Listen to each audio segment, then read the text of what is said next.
Bab 739. Bodoh. Ruang hampa yang ada di sekitar langsung hancur menjadi abu. Gelap gurita. Kondisi ini berlangsung selama 1 jam. Ruang hampa baru kembali pulih karena aturan hukum. Pada saat ini, hanya sisa wanita berambut putih berdiri di depan gerbang langit. Wajah wanita berambut putih sedikit pucat, bibirnya juga mengalir darah. Beberapa saat kemudian, dia menoleh ke arah Mileye sebelumnya, tapi sudah tiada orang di sana. Pada saat ini, seorang pria parubaya muncul di depan wanita berambut putih. Pria parubaya memberi hormat. Di saat dirinya mau berbicara, wanita berambut putih langsung menamparnya.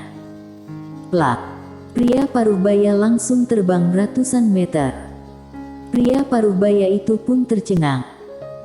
Wanita berambut putih menatap pria itu sekilas dengan tatapan dingin, sekelompok manusia bodoh.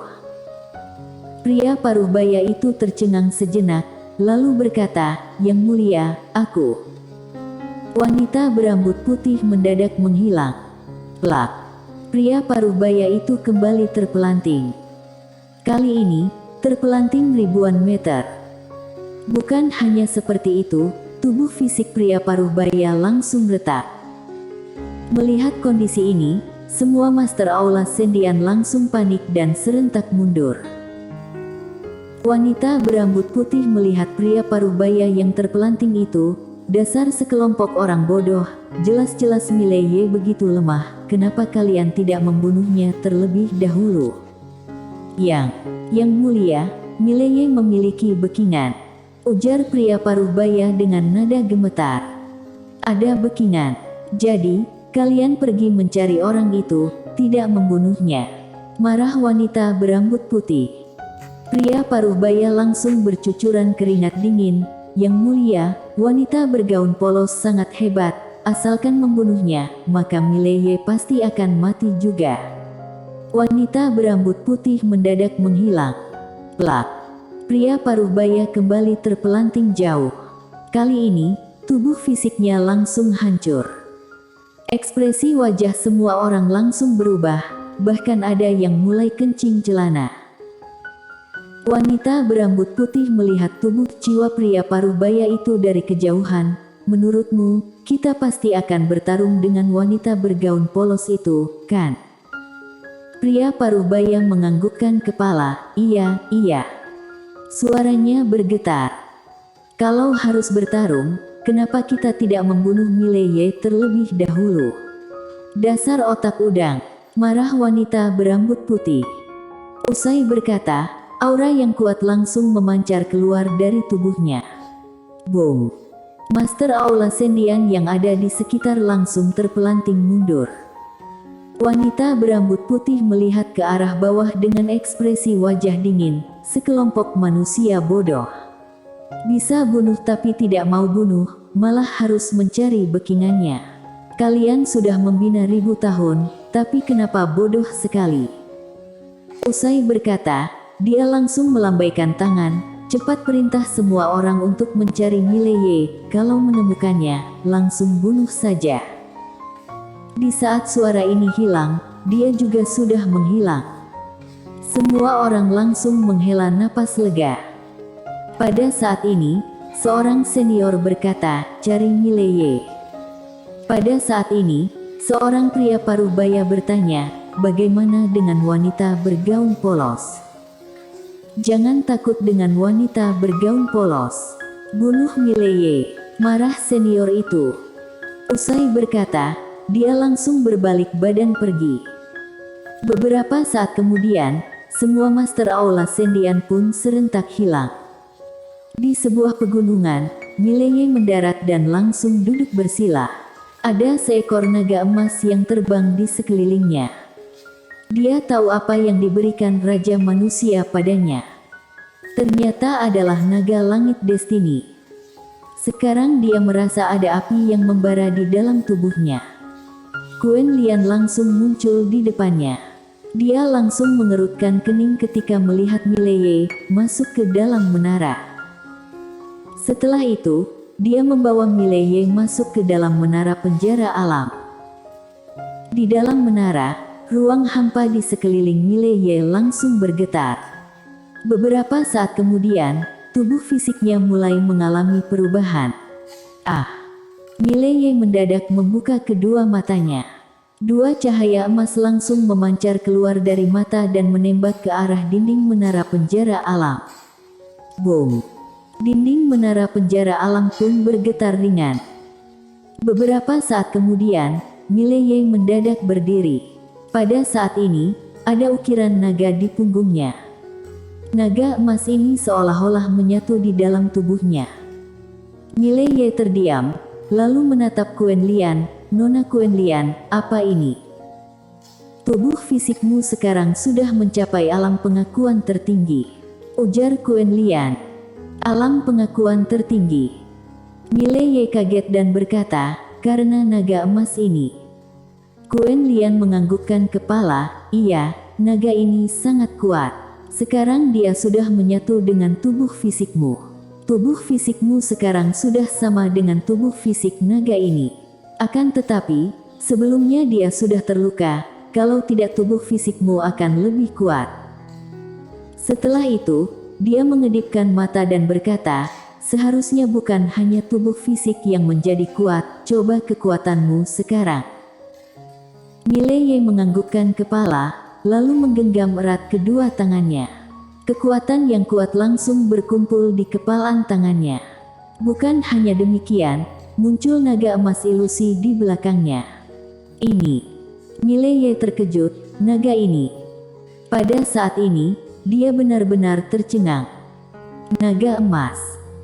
Pada saat ini, dia merasakan naga emas asli, juga merasakan kekuatan yang dimilikinya. Kekuatan yang bukan miliknya, tapi bisa dikendalikan olehnya. Kekuatan naga emas. Pada saat ini, Quen Lian mendadak berkata, naga yang ada di tubuhmu ini sangat kuat. Mileye menatap Quen Lian, Nona Quen, apakah kamu tahu asal-usul naga ini? Quen Lian menggelengkan kepalanya, tidak tahu.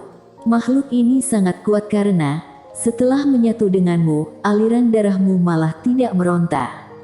Aliran darahmu sedikit tidak normal. Kalau bisa sampai aliran darahmu tidak menolak, maka naga ini pasti bukan makhluk biasa. Sekarang kekuatan tempurmu sudah meningkat pesat. Makhluk ini tidak hanya membantumu dalam tubuh fisik, juga membantumu dalam jiwa spiritual.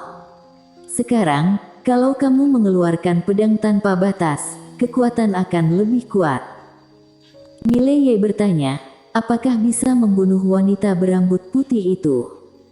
Quen Lian menggelengkan kepala, sekarang kamu masih tidak bisa mengalahkan orang ini. Tapi, sisa lainnya, kamu bisa membunuhnya. Mileye menganggukkan kepala, serangan terakhir Raja Manusia seharusnya sengaja agar wanita itu terluka agar tidak mengejarku lagi. Master Aula Sendian seharusnya bukan hanya dia seorang diri. Tapi, Aula Sendian baru mengutusnya sekarang pasti karena master mereka yang sesungguhnya tidak ada di tempat ini. Tidak peduli bagaimanapun juga, kondisimu sekarang cukup berbahaya, ujar Quen Lian. Wanita itu berbeda dengan Master Aula Sendian.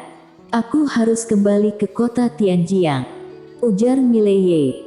Usai berkata, dia bangkit dan berbalik badan pergi. Tapi, Sabta dan tetua utama sekte Taoisme mendadak muncul di depannya. Tetua utama melihat Mileye sekilas dan tidak berbicara. Sabta melihat Mileye, aku bersamamu kembali ke kota Tianjiang. Tidak boleh. Tetua utama langsung berkata, Sabta, sekarang kamu adalah. Sabta menatap tetua utama, ini adalah tanggung jawabku. Aku tidak mungkin terus membiarkan dia membantumu memikulnya. Tetua utama sedikit cemas, Sabta, sekarang Aula Sendian sangat kuat, kita masih tidak bisa mengalahkannya. Sekarang kamu pergi ke kota Tianjiang bersamanya sama dengan cari mati. Lalu, kamu adalah harapan klan manusia, tidak boleh terjadi sesuatu padamu. Ekspresi wajah Sabta sangat datar. Aku bukan raja klan manusia, juga bukan apa-apa di sekte Taoisme. Aku pun tanggung jawab yang harus aku lakukan. Usai berkata, dia menatap Mileye, ayo pergi. Mileye menganggukkan kepalanya, dia tentu saja senang Sabta bisa pulang bersamanya. Dengan demikian, beban yang dia pikul akan semakin ringan. Ketika mereka berdua mau pergi, tetua utama langsung mengadang di depan mereka dan berkata, Sabta, sekarang nyawamu berhubungan dengan ribuan orang klan manusia, kamu tidak boleh mempertaruhkan nyawamu, kamu. Mileye langsung memotong pembicaraan, tetua utama, aku tidak suka perkataanmu ini. Sabta adalah temanku, aku juga berharap dia baik-baik saja, tapi aku tidak mau dia mengelak dari tanggung jawab. Tentu saja, kalau dia benaran tidak kembali, aku pasti akan berjuang untuk memikul tanggung jawab untuk melindungi kerajaan dewa. Aku. Tetua utama langsung mengamuk, Mileye, apa kamu tahu dia ini siapa? Dia berbeda denganmu, kamu. Mileye langsung menarik pedang dan menebas. Ekspresi wajah tetua utama langsung berubah dan mengayunkan tangannya. Boom! Terdengar suara ledakan kuat. Tetua utama langsung mundur ratusan meter karena tebasan pedang Mileye. Tidak hanya demikian, satu lengannya pun dipenggal oleh Mileye. Tetua utama kaget dan marah, Mileye, kamu. Mileye menatap tetua utama dengan tatapan dingin. Tetua utama, aku tidak suka dengan perkataanmu tadi. Aku juga tidak mau banyak basa-basi denganmu lagi. Sabta adalah temanku, dia punya pilihan sendiri, dia bukan alat sekte Taoisme. Sekarang Sabta ingin pulang bersamaku. Kalau kamu masih mengadang, aku akan membunuh kalian. Lagi pula musuhku sudah banyak, tidak takut bertambah 1-2. Usai berkata, dia menoleh ke arah Sabta, ayo kita pergi. Sabta menganggukkan kepala, lalu menoleh ke arah tetua utama. Sekte Taoisme ingin dia dan Aula Sendian babak belur, tapi aku tidak ingin. Dia adalah temanku. Lalu, kerajaan dewa adalah kerajaanku, aku memiliki tanggung jawab untuk menjaganya. Usia berkata, dia menoleh ke arah Mileye, ayo kita pergi. Mileye menganggukkan kepala, mereka berdua pun pergi. Tetua utama masih ingin berbicara, tapi seorang senior mendadak muncul di sisinya. Melihat senior ini, tetua utama sedikit kaget dan memberi salam, Tuan Li. Tuan Li berkata, jangan menahannya lagi. Kalau tidak, dia akan membenci sekte Taoisme. Tapi, sekarang kita masih tidak bisa bertarung dengan Aula Sendian. Pilihan yang terbaik adalah membiarkan Mileye bertarung dengan Aula Sendian. Kita baru bertindak, ujar tetua utama. Ini pemikiran yang benar, tapi apa kamu lupa gadis kecil ini berasal dari mana dan memiliki hubungan bagaimana dengan Mileye? Ujar Tuan Li. Tetua utama terdiam sejenak dan berkata, jadi, sekarang kita harus bagaimana? Tunggu, jawab Tuan Li. Tunggu.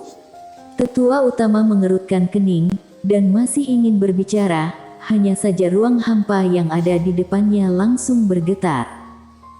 Tetua utama diam sejenak, lalu menoleh ke arah Tuan Li, Aula Sendian sudah menyerang.